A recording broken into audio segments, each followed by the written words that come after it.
Hello friends, rankers में आप लोग का बहुत बहुत स्वागत है। और अभी हम बात करने वाले हैं सीडीपीओ के संदर्भ में।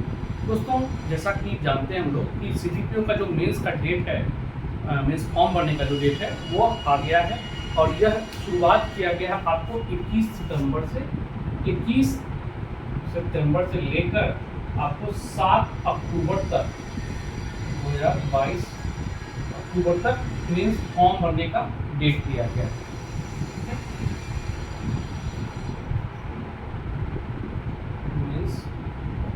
का डेट है।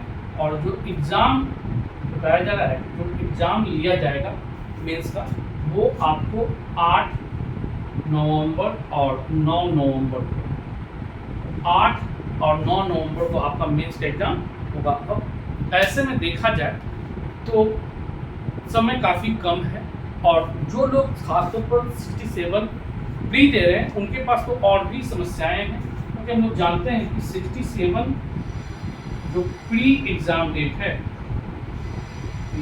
वो है 30 सितंबर। तो आपके पास अगर देखा जाए दोनों का, तो मुश्किल से आपके पास 1 महीना 7 दिन, तो लगभग 37 दिन आपके पास बचेगा। अब इन 37 दिनों में आपकी स्ट्रेटजी क्या होगी, आप किन किन चीज़ों पर काम करेंगे, ये आपको डिसाइड करना है। लेकिन इसमें थोड़ा बहुत हम लोग मदद करेंगे। करना क्या दोस्तों, वो सब चीज़ों पर भी बात होगी।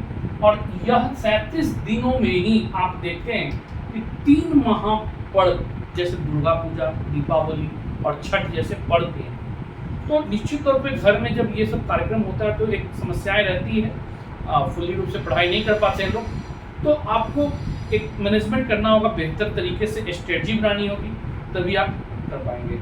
अब ऐसे में करना क्या क्या है, जरा उनको भी मुद्दा देख लेते हैं। जिनके जो 67 दे रहे हैं, निश्चित तौर पे वो अपना फोकस 67 पर दें। और जो लोग नहीं दे रहे हैं, केवल सीडीपीओ पर आश्रित है या सीडीपीओ ही देना है, तो वो अपने स्ट्रेटजी में परिवर्तन ला सकते हैं।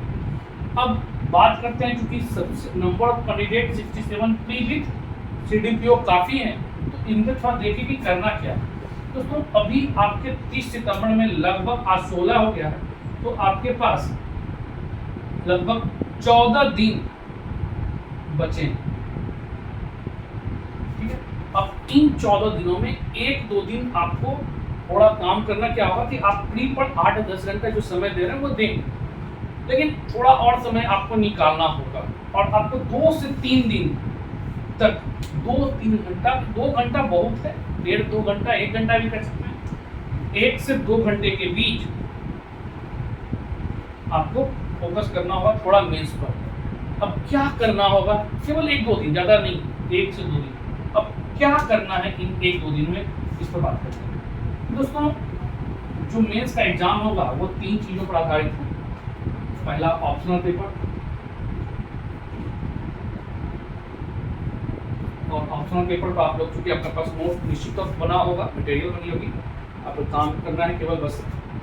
तो इसके लिए आप जो देखिएगा प्रीवियस क्वेश्चन, और जो आपको लगता है कि इम्पोर्टेंट टॉपिक है, या तो इसके लिए आप चाहें तो टीचर से भी आप गाइड ले सकते हैं, या फिर अपने जो सीनियर वगैरह हैं, या आप स्वयं भी कर सकते हैं। तो इम्पोर्टेंट टॉपिक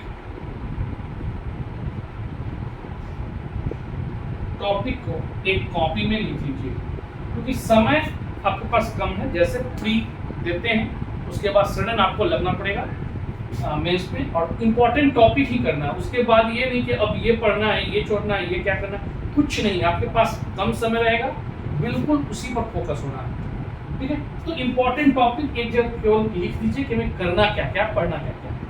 इसी प्रकार जीएस में देखिएगा, एक इम्पोर्टेंट रोल होता है जीएस मेंस का, क्योंकि यहाँ अगर 300 का है तो यहाँ भी 600 का बात है। तो जीएस मेंस में 2 पेपर होंगे, पेपर 1 और पेपर 2।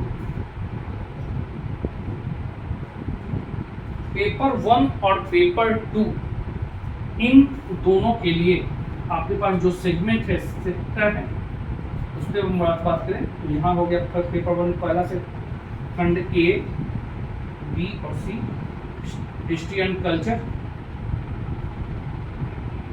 करेंट इवेंट्स और डाटा इंटरप्रिटेशन DI। पेपर 2 में देखें पॉलिटी, जियो इकोनॉमी और science and tech with environment, ये टॉपिक आपको है। अब इसमें हिस्ट्री बहुत ज़्यादा नहीं करना है, क्योंकि आपको पता है कि हिस्ट्री से सिलेक्टेड एरिया है, उसी से प्रश्न पूछे जाएंगे। ये आप छोड़ दीजिए। DI डाटा इंटरप्रिटेशन ये प्रैक्टिस करने की चीज़ें हैं, तो अभी से मतलब बनता भी नहीं है। तो इन दोनों को छोड़कर करेंट और इधर पॉलिटी, ज्योग्राफी, इकोनॉमी और साइंस एंड टेक और इन्वायरमेंट, इससे जो इम्पोर्टेंट टॉपिक है वो सभी इम्पोर्टेंट टॉपिक को आप नोट पॉइंट आउट कर लें।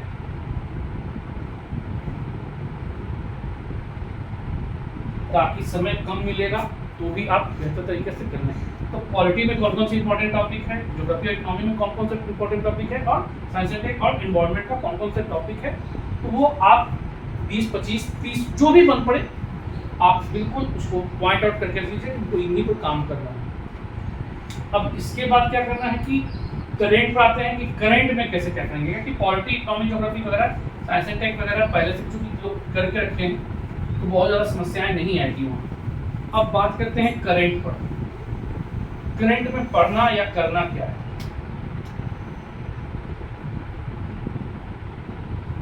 दोस्तों करंट के लिए 3 मैगजीन आधार होता है। पहला इसमें है प्रतियोगिता दर्पण, यूपीएससी के लिए अभी भी प्रतियोगिता दर्पण सबसे ज्यादा विश्वसनीय और बेहतर माना जाता है। फिर दूसरा है क्रॉनिकल और तीसरा है दृष्टि। दृष्टि चूंकि थोड़ा IAS फोकस होता है, यूपीएससी के लिए बहुत ज्यादा इंपॉर्टेंट नहीं है, लेकिन फिर भी आप देख सकते हैं। अगर नहीं हो तो एटलीस्ट कम से कम, चूंकि समय कम है, तो 2 मैगजीन प्रतियोगिता दर्पण और क्रॉनिकल का इंपॉर्टेंट टॉपिक आप एक जगह करेक्ट करें।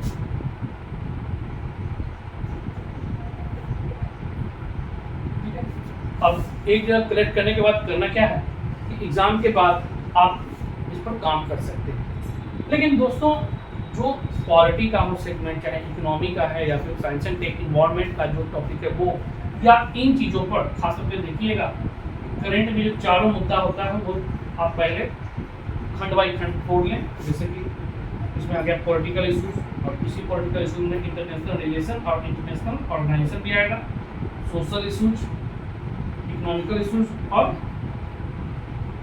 इन्वायरमेंट से संबंधित जो मुद्दा होगा, ये 4 खंडों में विभाजित करके और अलग अलग करके बिल्कुल करेंगे। और जब एग्जाम आए तो इन टॉपिक को पूरा करने के लिए आप रेफरेंस में विजन IAS का जो नोट्स होता है वो देख सकते हैं, मतलब दर्पण और क्रॉनिकल, और साथ में विजन IAS का जो मटेरियल क्रेडिट का होता है वो आप रेफरेंस के रूप में रख सकते हैं। तो ये आपको इतना करके चलना पड़ेगा, इधर 2 दिन 3 दिन के अंदर आपको इतना सारा कर लेना है। क्योंकि दोस्तों जैसे आप एग्जाम प्री ले लेते हैं, इसके पास समय नहीं है कि आप मटेरियल तैयार करें, पूरा नोट पढ़ें, बिल्कुल सिलेक्टेड एरियाज में काम करना होगा, तभी संभव है रिजल्ट। और न केवल आपको पढ़ना है बल्कि लिखना भी है। लिखने के लिए एकमात्र आधार आपके पास है टेस्ट सीरीज। तो टेस्ट सीरीज जिनका बेहतर हो आप जुड़ सकते हैं, हम लोग भी अपना चला रहे हैं, वहाँ भी जुड़ सकते हैं, अच्छे रिजल्ट होते हैं हमेशा। तो आप टेस्ट सीरीज जब ज्वाइन करें तो बेहतर योजना के साथ जो तैयारी करवाया जा रहा है टेस्ट में, उनसे भाग लें और उनकी स्ट्रेटजी पता करें कि आप कैसे करवाइएगा। आप स्वयं भी कर सकते हैं, घर पर भी लिख सकते हैं अगर इच्छा है तो घर पर, लेकिन समय में, मतलब आपको जो समय दिया गया है 3 घंटा, इन 3 घंटा में ही 8 क्वेश्चन जो करने हैं वो आपको करना है। समय अगर ज़्यादा हो रहा है तो वो आपके लिए नुकसानदेह है। DI प्रैक्टिस में करें क्योंकि बहुत ज़रूरी है, सफलता में DI की भूमिका बड़ी भूमिका होती है। तो आपको DI पर भी काम करना है। इसके अलावा इंपॉर्टेंट सारा टॉपिक वगैरह स्केचिंग आप करके रखें और उस समय टेस्ट ज़्यादा से ज़्यादा मात्रा में लिखने का प्रयास करें। क्या जानते हैं मैटर नहीं होता, क्या लिखना है ये बहुत बड़ा चीज़ है, क्योंकि आप लिखेंगे उसी के अकॉर्डिंग आपके नंबर निकलेंगे, ये नहीं कि आप कितने बड़े जानकार हैं। तो ये सब टॉपिक है टेस्ट सीरीज के माध्यम से या फिर आप स्वयं से भी कर सकते हैं। स्ट्रेटजी है आपका, चाहे तो आप इसमें थोड़ा बहुत संशोधन भी कर सकते हैं, लेकिन एटलीस्ट आपको पीटी और मेंस दोनों लेकर चलना है दोस्तों। ठीक है, तो आज के लिए इतना काफी, फिर हम नेक्स्ट वीडियो में मिलते हैं। Thank you.